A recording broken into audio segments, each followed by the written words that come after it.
저 한번 파헤쳐볼까요? 우리가 태어날 때 부모님께 물려받은 뇌의 유전자 청사진, 이게 평생 그대로 유지될 거라고 생각하기 쉽잖아요. 그런데 만약 우리 뇌가 살아가는 내내 마치 오래된 책의 글자들이 조금씩 바래고 변하는 것처럼 유전 정보가 계속 바뀌고 있다면 어떨까요? 오늘은 바로 그 비밀을 파헤친 2022년 사이언스 저널에 실린 아주 흥미로운 논문을 가지고 왔어요. 무려 131개의 인간 뇌를 분석해서 나이가 들면서 뇌의 돌연변이가 폭발적으로 늘어나는 과변이성 현상을 발견한 연구인데요. 이 논문 데이터도 방대하고 굉장히 전문적이지만 걱정 마세요. 여러분을 위해 저희가 유전 암호 해독가처럼 논문의 핵심 데이터와 특히 놓치기 쉬운 보충 자료까지 샅샅이 뒤져서 이 발견이 자폐증 같은 뇌질환을 이해하는데 어떤 새로운 창을 열어주는지 이야기 나눠보겠습니다. 네, 오늘 우리가 풀어볼 미스터리는 크게 세 가지 질문으로 요약할 수 있어요. 첫째, 우리 뇌에는 생각보다 많은 유전적 오타, 즉 체세포 돌연변이가 있는 걸까? 둘째, 만약 그렇다면 왜 어떤 사람의 뇌는 다른 사람보다 훨씬 더 많은 오타를 갖게 될까?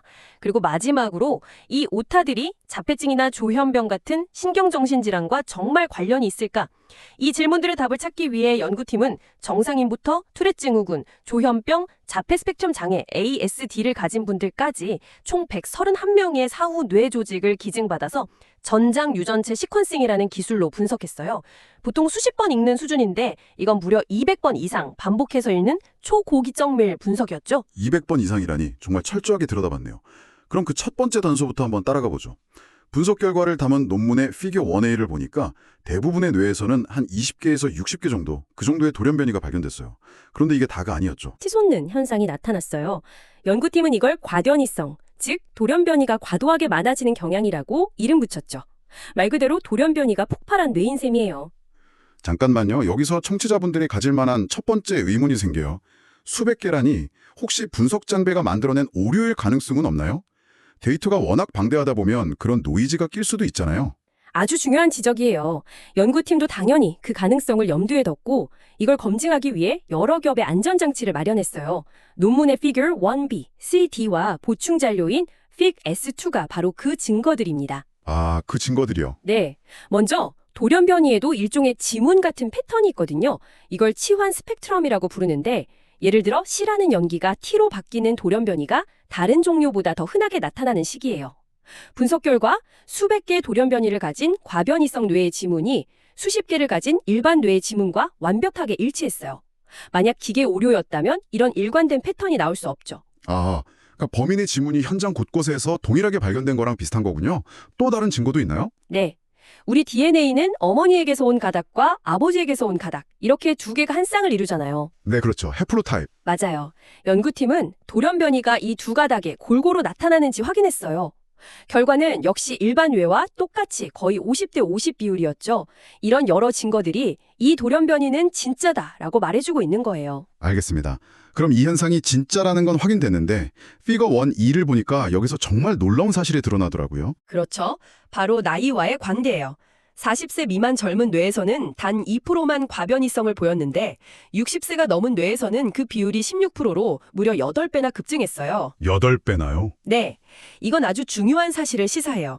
우리 뇌의 유전적 오타가 태어날 때 딱 정해지는 게 아니라 우리가 살아가는 시간과 함께 계속 쌓여간다는 거죠. 노화 과정 자체가 돌연변이를 축적시키는 요인이 될 수 있다는 뜻입니다. 그렇군요. 일부 뇌에서 돌연변이가 폭발적으로 늘어난다는 건 확인됐는데 여기서 정말 궁금해지는 건 왜입니다. 왜 하필 특정 사람의 뇌에서만 이런 일이 벌어지는 걸까요? 혹시 암과 비슷한 메커니즘이 숨어 있는 건 아닐까요? 정확히 핵심을 짚으셨어요. 연구팀도 바로 그 가설을 세웠습니다. 특정 세포 하나가 반란을 일으켜서 자기 복제를 엄청나게 하는 현상, 이걸 클론 증식이라고 부르는데요. 아, 암이 발생하는 원리랑 아주 비슷하네요. 맞습니다. 연구팀은 뇌 속에서 이런 세포의 반란이 일어났을 거라고 추측했어요. 가설만으로는 부족하죠. 그 반란의 증거를 찾아야 할 텐데요. 물론이죠. 그 증거가 테이블 1과 보충 사료인 픽식 S3A에 나와요. 놀랍게도 과변이성 뇌들은 암을 유발하는 걸로 잘 알려진 유전자들, 예를 들면 NRAS, MTOR, TET2 같은 유전자에 돌연변이를 가질 확률이 일반 뇌보다 통계적으로 훨씬 높았어요. 와, 심지어 NC7과 TS9이라는 서로 다른 두 사람의 뇌에서 아주 유명한 암 유발 유전자인 NRAS에 똑같은 지점에서 돌연변이고 발견되기도 했어요. 이건 우연의 일치라고 보기 힘들죠. 이건 정말 강력한 단서네요. 암 유전자에 돌연변이가 생기면 세포가 통제를 잃고 무한 증식할 수 있으니까요. 이 가설을 직접적으로 증명한 사례도 있었나요? 네, 결정적인 증거가 NC7이라는 정상인의 뇌에서 나왔어요. Figure 2A, B, C가 그 내용을 아주 자세히 보여주는데요. 이 뇌에서 발견된 수백 개의 돌연변이들이 뇌 여러 부위에서 발견됐지만 유독 한 종류의 세포, 선조체 계제 뉴런이라는 세포에서만 15에서 25%라는 어마어마하게 높은 빈도로 나타났어요. 선조체 계제 뉴런이면 뇌에서 움직임을 정교하게 조절하는 교통경찰 같은 역할을 하는 세포 아닌가요? 특정 종류의 세포에서만 돌연변이가 집중적으로 발견됐다는 건 무슨 의미죠? 그건 바로 클론 증식의 강력한 증거예요. 만약 돌연변이가 무작위로 생겼다면 모든 세포에서 비슷한 빈도로 발견돼야 하겠죠. 하지만 특정 세포 집단에서만 높게 나타났다는 건 돌연변이를 가진 조상세포 하나가 엄청나게 불어나서 그 집단을 형성했다는 뜻이거든요. 아, 그렇군요. 연구팀은 여기서 한 걸음 더 나아가 단일 세포 시퀀싱 기술로 이 뉴런들을 하나하나 분석했어요. 그랬더니 그 돌연변이들이 모두 한 배에서 나온 같은 팀이라는 걸 확인했죠. 이건 빼도 박도 못하는 스모킹 건인 셈입니다. 발생 초기에 암 관련 유전자의 돌연변이를 얻은 세포 하나가 반란을 일으켜 뇌의 넓은 영역을 차지해버린 거예요. 정말 섬뜩한데요? 심지어 더 충격적인 사례도 있었잖아요. LIBD-80이라는 조현병 환자의 뇌 말이에요. 맞아요. Figure 1F와 G를 보면 이 뇌는 뇌종양의 전형적인 특징을 보였어요. 7번 염색체가 통째로 복제되고 10번 염색체는 아예 사라지는 현상이죠. 그런데 이분은 평생 뇌종양 진단을 받은 적이 없었다고요? 네, 없었어요. 이건 과변이성이 단순히 돌연변이가 많은 상태를 넘어 실제 암으로 발전하기 직전의 조용한 전조 증상일 수 있다는 걸 보여주는 사례입니다. 우리 뇌 속에서 우리가 모르는 사이에 이런 세포의 반란이 벌어지고 있을 수 있다는 거죠. 그렇군요. 이런 세포의 반란이 뇌 전체에 골고루 퍼져 있는 건 아닐 것 같은데요. 뇌 발달 과정의 흔적 같은 것도 찾을 수 있었나요? 네, 아주 흥미로운 패턴이 발견됐어요. 피겨 2D와 보충 자료 Fig S5를 보면 여러 뇌에서 돌연변이의 빈도를 영역별로 비교한 결과가 나와요. 그랬더니 사고나 언어 같은 고등 기능을 담당하는 대뇌 피질이 운동을 조절하는 선조체나 기억을 담당하는 해마보다 돌연변이 빈도가 더 높은 경향을 보였어요. 이건 왜 그런 거죠? 대뇌 피질이 더 중요하니까 세포 분열이 더 활발해서 그런 걸까요? 두 가지 가능성을 생각해 볼 수 있어요. 첫 번째는 창시자 효과예요. 발생 초기에 대뇌 피질을 만드는 창시자 세포의 수가 다른 영역보다 더 적었을 수 있다는 거죠. 아, 창시자 효과요? 네, 예를 들어 어떤 도시를 10개의 가문이 세웠을 때와 1000개의 가문이 세웠을 때를 생각해 보세요. 10개 가문이 세운 도시에서는 각 가문의 영향력이 훨씬 크겠죠. 마찬가지로 창시자 세포가 적으면 그 후손들이 가진 돌연변이가 전체에서 차지하는 비율도 더 높게 나타나는 거예요. 두 번째는 특정 세포 계통이 피질에서 유독 더 활발하게 증식했을 가능성도 있고요. 어느 쪽이든 이 돌연변이 분포도는 우리 뇌가 어떻게 만들어졌는지 그 발달의 역사를 보여주는 고대의 지도 같은 역할을 하는 셈이군요. 맞습니다. 자, 그럼 이제 가장 중요한 질문으로 넘어가 보죠. 지금까지 이야기한 이 수많은 돌연변이들, 이게 그냥 흔적에 불과한 걸까요? 아니면 실제로 우리 뇌 기능에 영향을 미치는 걸까요? 특히 단백질을 만들지 않는 소위 정크 DNA라고 불렸던 비암호화 영역의 돌연변이는 어떤 의미가 있을지 궁금해요. 바로 그 지점에서 이 연구의 가장 중요한 발견이 나옵니다. 자폐 스펙트럼 장애, ASD와의 연결고리죠. Figure 3B와 C에 그 핵심 내용이 담겨 있어요. 연구팀이 ASD 환자들의 뇌와 정상 뇌를 비교해보니 아주 의미 있는 차이점이 발견됐어요. ASD 환자의 뇌에서는 유전자 발현의 스위치 역할을 하는 인핸서라는 영역의 돌연변이가 생겨서 새로운 전사인자 결합 부위를 만들어내는 경향이 통계적으로 훨씬 높았어요. 전사인자 결합 부위. 좀 어려운데요? 쉽게 설명해 주실 수 있나요? 그럼요. 유전자를 자동차라고 생각해 보세요.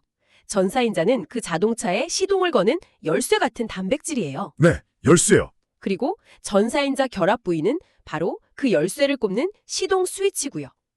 그런데 ASD 환자의 뇌에서는 돌연변이 때문에 원래는 없던 곳에 새로운 시동 스위치가 생겨버렸다는 거예요. 아하, 원래는 주차만 해야 하는 곳에 누군가 시동 스위치를 몰래 달아놓은 거군요. 아주 좋은 비유예요. 그리고 특히 MEIS라는 이름을 가진 열쇠, 즉 MEIS 전사인자를 위한 시동 스위치가 만들어지는 돌연변이가 가장 눈에 띄게 많았어요. 이 MEIS라는 단백질은 태아의 뇌가 발달하고 신경세포가 만들어질 때 정말 중요한 역할을 하거든요. 연구팀은 이 새롭게 생긴 시동 스위치에 MEIS라는 열쇠가 꽂히면서 뇌 발달 과정의 정교한 유전자 조절 네트워크에 큰 혼란이 생겼을 거고 이것이 ASD 발병에 기여했을 수 있다는 가설을 제시한 겁니다. 이건 정말 중요한 발견이네요. 그동안 ASD의 원인을 찾을 때 주로 단백질을 만드는 유전자 자체의 고장에만 집중하는 경향이 있었잖아요. 그런데 이건 유전자는 멀쩡해도 그 유전자를 켜고 끄는 조절 시스템에 문제가 생겨도 병이 발생할 수 있다는 걸 보여주는 강력한 증거니까요. 맞습니다. 광대한 비암호화 영역이 결코 정크가 아니라는 걸 다시 한번 보여준 거죠. ASD 연구의 패러다임을 바꿀 수도 있는 발견이에요. 지금까지는 DNA의 작은 오타 같은 점 돌연변이에 대해 이야기했는데 연구팀은 더 큰 규모의 변화도 들여다봤다고요? 네, 피겨 4에서는 유전자의 큰 덩어리가 통째로 사라지거나 혹은 복제되는 구조적 변이를 분석했어요. 책으로 치면 단어 하나가 틀린 게 아니라 문단 전체가 사라지거나 2번 인쇄된 셈이죠. 결과는 어땠나요? 그런 큰 변화도 꽤 흔하게 발견됐나요? 전체 뇌의 약 7%에서 이런 구조적 변이가 발견됐고 대부분은 유전자가 추가로 복제되는 중복이었어요. 이런 변이들은 뇌의 여러 조직에서 공통적으로 나타나는 걸로 봐서 아마도 발생 초기에 일어난 사건으로 보여요. 그리고 보충 자료인 피그스 S22를 보면 더 흥미로운 단서가 있는데요. 이 변이가 일어난 DNA의 절단면에서 미세상동성이라는 특징이 발견돼요. 미세상동성이요. 네, 쉽게 말해 DNA가 끊어졌다가 다시 붙을 때 너무 서두르다가 실수로 잘못된 끝부분끼리 붙어버린 땜질의 흔적 같은 겁니다. 세포 분열 과정에서 DNA 복제 오류로 생겼다는 걸 암시하죠. 여기서도 혹시 ASD와의 연관성이 있었나요? 미묘하지만 아주 중요한 연관성이 나타났어요. 유전자가 아예 사라져버리는 결실 변이는 놀랍게도 오직 ASD 환자의 뇌에서만 발견됐어요.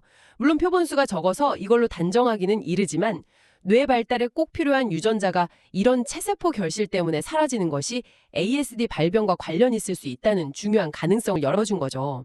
자, 오늘 이 유전암호 추적 과정을 한번 정리해 볼까요?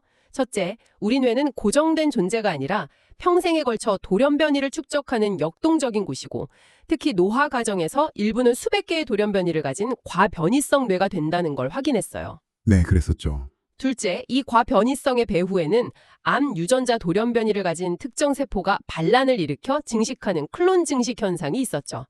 이건 뇌종양의 전조 증상이거나 우리 뇌가 만들어진 과정의 희미한 흔적일 수도 있고요. 맞아요. 그리고 마지막 셋째, 특히 자폐 스펙트럼 장애, ASD에서는 유전자 조절 부위에 생긴 작은 돌연변이가 MEIS 같은 중요한 발달 조절 단백질의 새로운 시동 스위치를 만들어 태아기 뇌 발달을 교란했을 가능성이 강력하게 제기됐습니다. 결국 우리가 평생 단 하나의 유전체로 살아간다고 생각했지만 사실 우리 뇌는 저마다 다른 유전 정보를 가진 수많은 세포들의 거대한 모자이크였던 셈이네요. 이 연구는 뇌 속의 작은 돌연변이들이 단순한 노이즈가 아니라 노화와 암, 그리고 신경 발달 장애라는 거대한 서사를 만들어내는 핵심 배우일 수 있다는 걸 보여줬어요. 마지막으로 여러분께 이런 질문을 던지면서 마무리하고 싶습니다. 이 논문은 노화와 관련된 뇌의 변화로 성상교세포의 클론 증식이나 혈내장벽 약화 같은 현상을 언급했는데요. 그렇다면 오늘 우리가 살펴본 노화와 함께 폭발적으로 증가하는 이 과변이성 현상이 단순히 암 위험을 높이는 것에서 그칠까요? 어쩌면 파킨슨병이나 알츠하이머병 같은 다른 퇴행성 뇌질환이나 혹은 우리가 당연하게 받아들이는 인지노화 과정 그 자체와도 깊은 관련이 있는 건 아닐까요? 우리 뇌 속 작은 돌연변이들이 우리 삶의 후반부에 어떤 거대한 변화의 나비 효과를 일으킬지 앞으로의 연구가 정말 기대되는 지점입니다.